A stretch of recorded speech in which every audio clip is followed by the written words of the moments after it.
The man at the glass counter isn't doing anything wrong. He's just standing there in a jacket that's seen a few too many winters, asking to look at a watch, and you watch the assistant clock him in the time it takes to blink. She doesn't say no, that would be a story. What she does is worse and quieter. She lets her eyes finish their sentence before he starts his, gives him the smile you give a delivery you didn't order, and angles her body a half degree toward the next person who might actually buy. He hasn't spoken, he hasn't lied or bragged or fumbled a card. He's been read, priced, and shelved, and the whole transaction took about 4 seconds, and he never saw the receipt. You're watching this because you're 3 feet away, pretending to look at cufflinks you will not buy. And here's the part that turns your stomach a little. You did the same math she did. You looked at the jacket, the shoes scuffed pale at the toe, the phone with the cracked corner he set on the glass, and some fast animal part of you filed him under, not here for anything real, before your decent, reasonable brain could object. You'd be offended on his behalf if you hadn't just done it yourself. Then the camera in your head swings around, the way it always eventually does, and the man at the counter is you. Same scuffed toe, same jacket. You're the one who walked into a place like this last month to ask one honest question about a price, and felt the temperature of the room drop 2 degrees the moment you crossed the threshold. Not hostile, just efficient, the way people get efficient with you when they've already decided how the conversation ends. Nobody was cruel. That's what made it stick. Cruelty you can argue with. This was just arithmetic, done fast, done silently, and the answer was no. Here's the thing nobody hands you a manual for. People form a sticky judgment of a stranger in a couple of seconds, off almost nothing. Psychologists who study it call it thin slicing, the way a tiny sliver of information gets treated as the whole. And the unfair joke buried in that is how durable the slice is. The first read doesn't get overwritten when better data shows up. It gets defended. Everything you do afterward gets filtered through the verdict the room reached before you opened your mouth. So, when that assistant looked through the man at the counter, she wasn't waiting to learn more. She'd already learned everything she planned to, and it costs. Not in feelings, in money, in literal dollars and minutes. Get read low and the world prices you accordingly. The slower service, the closer watching, the assumption you're a problem to be managed rather than a customer to be courted. Get read high and doors swing on oiled hinges. Same man, same wallet, 2 completely different prices for the exact same hour of being alive. You start to suspect the read isn't describing your worth, it's setting it. So you stand there with the cufflinks cold in your hand, and the question lands on you like a coin dropped on glass. If 4 seconds was all it took, if she had your price before you had her attention, then what exactly was she reading? Not your bank balance, she couldn't see it, not your character, she never asked. Something on the surface, something fast, something you were wearing without knowing it counted. And if you could find out what those 4 seconds were actually scanning, then for the first time, the read stops being a verdict handed down from above. It starts looking like a thing with a price tag of its own, so you run the experiment because you can't not. You're a person who's just been told the lock has a combination, and now you have to try the numbers. You start cheap on purpose. You don't buy a new self. You buy what the brief of your own life can afford on a Tuesday. Shoe polish, the actual kind in the round tin, $4. A secondhand iron from a man 2 streets over, $12. You already own the shirt. You just never once pressed it because who presses a shirt to go ask a stranger about a price? You spend an evening teaching your hands to do a collar properly, burning your thumb once, and you put the scuffed shoes between your knees and work the polish into the pale spots at the toe until the leather stops looking tired and starts looking owned.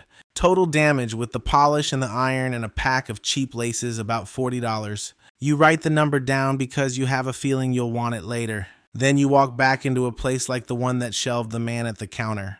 Different shop, same species of gatekeeper, a maitre d' this time, the kind who guards a podium like it's a border, same you underneath. Same wallet, same nerves, same cracked corner phone you've now slid into a back pocket where it can't testify against you. The only things that change cost $40 and 1 burnt thumb. He looks up, and you watch the 4 seconds happen to you this time from the inside, and it's the strangest sensation, like feeling a verdict get rewritten in real time. His eyes do the same fast sweep the assistants did, toe to collar to face, but the sweep returns a different number. The shoulders that were going to angle away stay square. Good evening, he says, and there's a warmth in it, an actual extra half second of attention he did not have to give and gives anyway. He asks if you have a preference on the table. He calls you sir and means the version of it that opens things rather than the version that closes them. You have done nothing. You ironed a shirt. And here's where it gets genuinely uncomfortable because the warmth feels good. It does. Your shoulders drop. You stand straighter without deciding to. And at the exact same moment, something in you goes cold because you understand it isn't for you. He's not warm to the man who learned to press a collar last night. He's warm to $40 of signal that implies a person he has invented. He's pricing the costume, generous to the costume, and you happen to be standing inside it. The math the world ran on you a month ago and the math it's running now should not be this far apart. You changed a shirt, not a self, and the room changed its manners. That's the part that won't sit still. If the shift were proportional, if a small upgrade bought a small bump in courtesy, you could file it under fair and move on. But it isn't proportional, and that's the whole tell. $40 of clean shoes and a pressed collar didn't move the Reed $40 worth. It moved it like you'd walked in implying 10 times your actual income, read on the surface as the kind of man who has money habits, who irons because of course he irons, whose scuffed shoes simply never occur because that's not the tier he lives at. The signal lied about you, upward, and the room believed the lie faster and more completely than it ever believed the unflattering truth standing in worn shoes a month ago. You take the table, you sit down. The chair is fine, the water is fine, none of that is the point, and you barely taste the point either. The point is sitting in your chest like a stone you swallowed.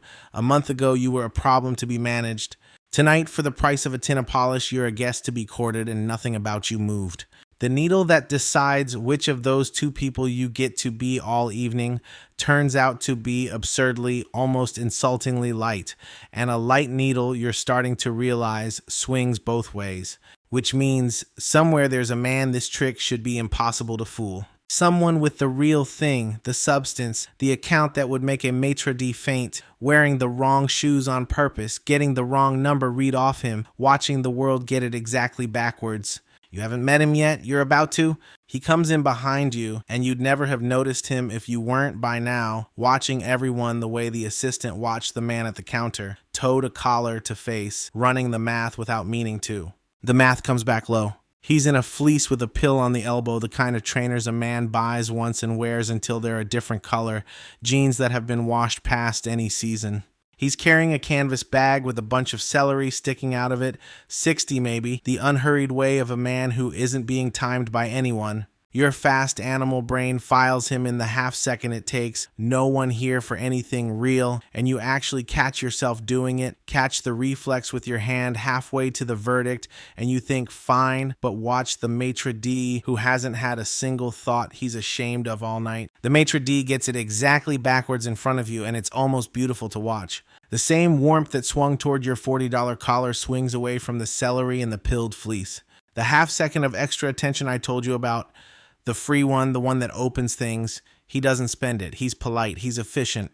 He's managing a problem. He asks, with the faint strain of a man being patient, whether the gentleman has a reservation, and the way he says gentleman is the closing version, the one I described, the door pulling shut on quiet hinges. And the man in the fleece smiles because, of course, he has a reservation. The table by the window, the one he's had on a standing Thursday booking for. The maitre d's face does a thing, 11 years. It lands on you like cold water down the collar. The room read this man at a price, and the price is wrong by an order of magnitude you can't even guess at. And the only thing that generated the wrong number was celery and a fleece. Substance sitting right there getting mispriced low, while one table over you sit getting mispriced high off a pressed shirt and a tin of polish. The two of you are the same proof from opposite ends. The signal and the truth have come apart in front of you fully, like a label peeling off a bottle, and underneath there's no bottle, there's just the label. And let me ask you something quietly before we go on, because you've been judging that maitre d' for a few sentences now, and it's only fair. The 4 seconds you give off right now, sitting wherever you're sitting in whatever you happen to be wearing, what do they say? Not what you'd want them to say. What's actually getting read off the surface of you by the next stranger who clocks you in a doorway? Sit with that one. Then come back because it gets stranger. Here's the thing that breaks something I'd half believed my whole life. I thought the world was rude to me a month ago because of me. Some failure of mine it could smell, some lack it had detected, a verdict on the actual person. That's the belief, isn't it? That when you get looked through, it's you being found insufficient. It's the most natural assumption in the world, and it's the deepest part of the sting, the part that keeps you up, and it's wrong. The maitre d' never met me. He never met the man in the fleece. He couldn't have found us insufficient because he never had access to us. The price tag was real. The warmth, the cold, the open door, the closed one, all of it really happened, really cost something. But the thing it was attached to was a costume. He priced a fleece. He priced a collar. He never once priced a man. You want to argue it back, I know. Surely some of it's real. Surely a person shows through. And maybe a sliver does eventually, given hours, given trust. But the 4 seconds don't have hours. The 4 seconds only have the surface, and the surface is cloth and posture and polish. And the unbearable, almost funny truth settling over you now is that the world was never reading you at all. It was reading your props. And props, it turns out, you can choose. So you stop running experiments and start dressing for a verdict the way you dress for weather. It's not much, and that's the unsettling part.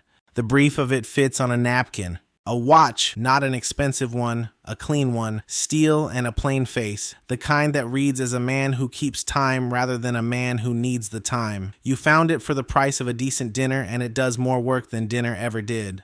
The phone goes face down or out of sight because the cracked corner was testifying against you in every meeting it sat through, and the walk. The walk is free, and it might be the most powerful thing on the list.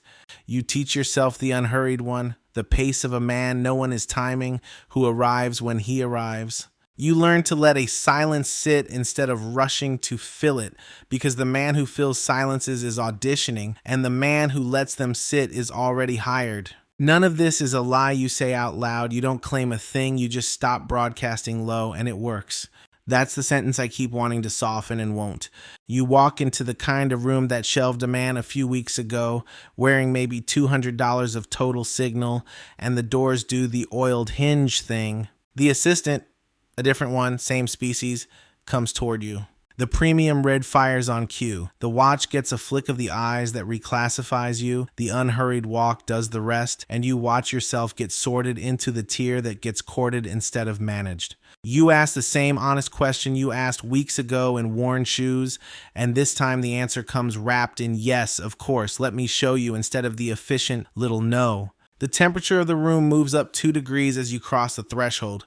Same threshold, same you, $200. Here's the math that keeps me up. The read this triggers implies a man worth, hundreds of thousands? The whole costume costs less than a tank and a half of groceries, and the gap between what it cost and what it implies is the entire trick laid bare. You price the gap once, $40 of polish and collar buying a read of 10 times the income. Now the watch and the walk widen it further, and every door that opens on the strength of it is a door that was never ever checking the thing it claimed to be checking. You learned the password to a room that was never checking if you belonged. It was only ever checking whether you knew the password. And I have to be straight with you because the whole point of this is to come out the other side of the game, not to set up shop inside it. Knowing the password is not the same as having the thing. The watch doesn't fund a retirement. The walk doesn't compound. None of this puts a single dollar in an account. It just changes the price the world quotes you for the same dollar. And that's worth understanding precisely so it can't be used on you, not so you can spend your life performing it for strangers. The costume opens doors. It does not build the house behind them. Confuse those two and you've just signed up to perform forever for people who were never looking. But that cold thought keeps circling back to something worse, and it lands tonight standing in a room that finally let me in. I'd believed underneath all of it that the judgment was about who I am. That's why getting red low hurt and getting red high felt secretly a little like being seen. Both of those were the same mistake. The high red isn't seeing me any more than the low one did. It's pricing a watch and a walk and inventing a man to hang them on, exactly the way the maitre d' invented one for a fleece and got it backwards. The judgment was never about who I am. It can't be. It never had access to who I am, which leaves a question I'm not sure I want the answer to. If I got in here by wearing a costume and the costume is what gets read, not the man, then look around this room I worked so hard to enter. Everyone in it walked the same unhurried walk. Everyone's watch is doing the same quiet work mine is.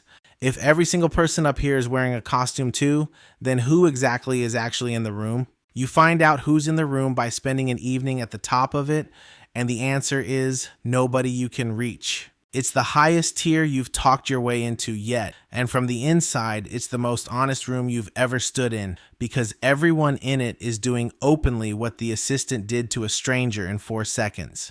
They're all reading watch meeting watch, walk clocking walk, the flick of the eyes, toe to collar to face, running on every face in the place at once, all of it fast, all of it silent, all of it pricing. Flawless costumes meeting flawless costumes and nodding in recognition, not of each other, of each other's signals. You shake a hand and feel yourself getting scanned, and you scan right back because you know the moves now, and for one cold second you can see the whole room doing it simultaneously, 100 people performing a price, 100 people reading the performance, and not one actual person getting through to another. You learned the password. The password just lets you into a room where everyone's still standing outside themselves, and then the man in the fleece walks in, same pilled elbow, the celery's gone but the canvas bag isn't.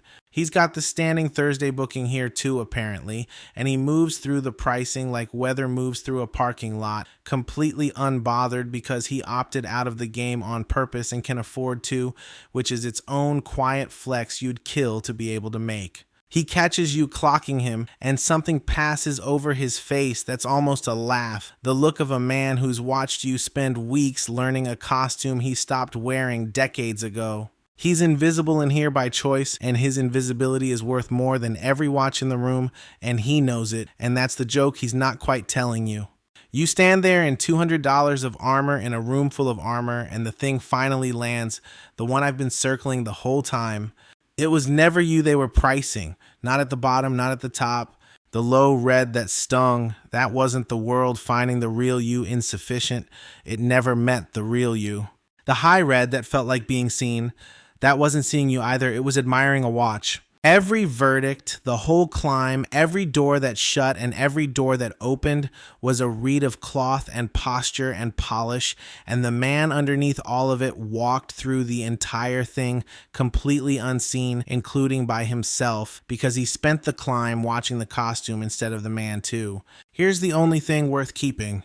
The 4-second price is real in its effects. It really does make your life cheaper or dearer, and pretending it doesn't is how you stay stung by it forever. So yes, press the shirt, polish the shoes, do it so the world stops overcharging you for the same hour everyone else gets at face value. But know exactly what you're doing. You're adjusting a costume, not earning a verdict. The day you mistake the open door for being seen is the day you start wearing the costume for them. Performing a price for a room full of people performing theirs, all of you outside, none of you home.